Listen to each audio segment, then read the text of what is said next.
Buenas noches, licenciado. A continuación nosotros vamos a hablar sobre la historia del cálculo diferencial e integral. Mi grupo está conformado por la señorita Arias y mi persona.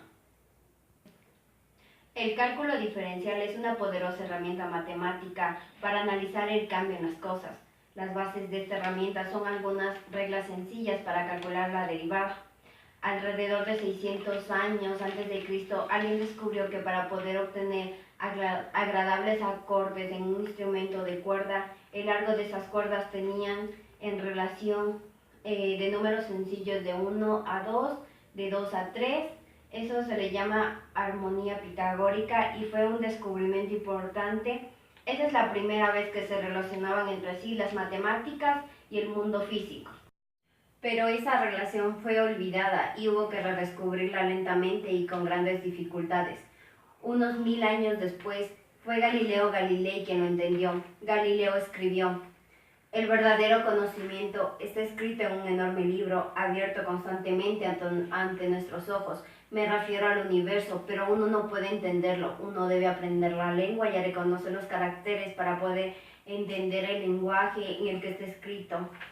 Desde hace ya muchos años los físicos utilizan el lenguaje de las matemáticas y los músicos también le sirven a él. Como en casi todas las lenguas, las matemáticas tienen su vocabulario de lo propio, sus propias reglas y símbolos, su perfección y elegancia, la política y su historia. Y una parte de esa historia fue Galileo, que tuvo inconformismo. Galileo consideró que la matemática griega era demasiado sencilla para poder expresar sus ideas y creó la cinemática, una rama de la mecánica del movimiento en abstracto, y la correcta expresión de cualquier idea abstracta requiere un lenguaje adecuado, conceptos y símbolos que den a una idea su significado y valor, a pesar de ser muy avanzada. La nueva ciencia del movimiento de Galileo, sus raíces estaban todavía en el terreno donde acostumbraba a moverse a la antigua intelecto griego, y era algo enteramente nuevo lo que tenía que florecer en el campo de la matemática y de la ciencia. Después de Galileo, la física necesitaba un lenguaje más avanzado.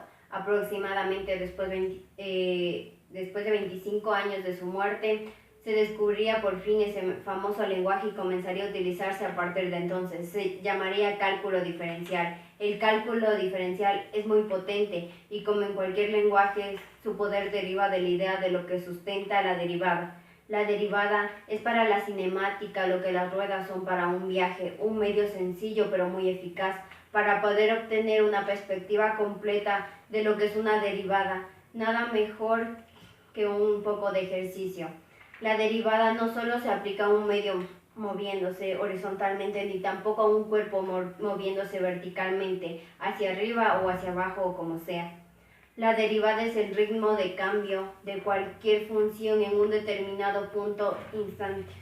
Como ya se explicó al hablar de la ley de la caída de los cuerpos de Galileo, la velocidad es la derivada de la distancia, pero es también algo más. Una derivada puede representar el ritmo de cambio de cualquier cosa. Por ejemplo, la densidad de los delfines en relación a aumento o disminución del tiempo bajo el agua, al ritmo del cambio del volumen de un globo respecto al aire de la superficie, o el ritmo de cambio de una pizza respecto a su tamaño. Cuenta, el concepto de derivada está en todas partes. Sin las reglas de diferenciación, el concepto de derivada se nos puede hacer en una montaña. A la larga es una ayuda incluida unas disminuciones recogidas en el camino. Por eso, antes de que sea demasiado tarde para volver, otras consideran lo empinado en un plano inclinado. Lo empinado es la relación entre el cambio de la altura y el cambio de la distancia horizontal. Esta relación en números recibe el nombre de pendiente. Cuando la pendiente es negativa, la cuesta es abajo. Fermat en 1629 se le ocurrió la idea de hallar la recta tangente en un punto arbitrario de una curva. En 1638 Fermat compartió su descubrimiento con su compañero René Descartes, quien tenía su propio método para hallar tangentes a curvas algebraicas. Muchas de estas ideas matemáticas, sobre todo las de Fermat, fueron desarrolladas posteriormente por Gilbert Lagrange e Isaac Newton. según el método general sistemático de análisis matemáticos de cálculo diferencial. Para calcular la pendiente de un punto dado, se toma otro punto de la cuesta, no importa dónde, después trazamos una línea recta.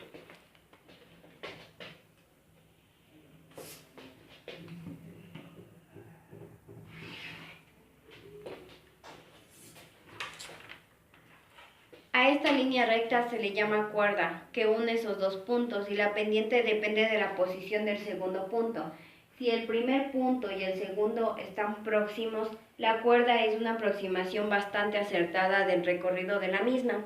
La pendiente es un número al entender un punto hacia el otro. Esos números tienden a un cierto valor que se denomina pendiente de la cuesta en ese punto. La recta que pasa por ese punto con esa pendiente se llama recta tangente y es la recta hacia la que tienden a tender un punto hacia el otro. La pendiente de la cuesta es la pendiente de la recta tangente en ese punto. La recta tangente tan solo pasa por un punto y que fue la aproximación de estos dos puntos de la cuerda. A continuación yo les voy a dar un breve relato sobre lo que es el cálculo diferencial e integral. Para poder entender mejor, vamos a partir de lo que es función. Función es un grupo de pares ordenados donde A le pertenece un único elemento de B. También de lo que es una derivada. La derivada nos quiere decir que es el límite del cociente incremental. A continuación les voy a dar un breve relato. Se dice que la idea del cálculo integral consiste en calcular generalmente la superficie de curvilíneas, es decir, hallar la gráfica en el eje X. El cálculo integral. El cálculo integral es una rama de las matemáticas, es también considerada como antiderivación. Esto generalmente aparece en las ingenierías y también en una parte de la matemática. Es decir, que podemos calcular las áreas y los volúmenes. El cálculo diferencial. Decimos que el cálculo diferencial hace referencia a una parte importante de la matemática, es decir, estudia el cambio de variables en el campo de los objetos y también es la diferencia de lo que es la derivada. La velocidad deriva. De la velocidad a la aceleración derivamos. De la aceleración para regresar a la velocidad integramos. Y de la velocidad para la posición integro. Y como hemos visto, la posición, la velocidad y la aceleración cumplen un ciclo.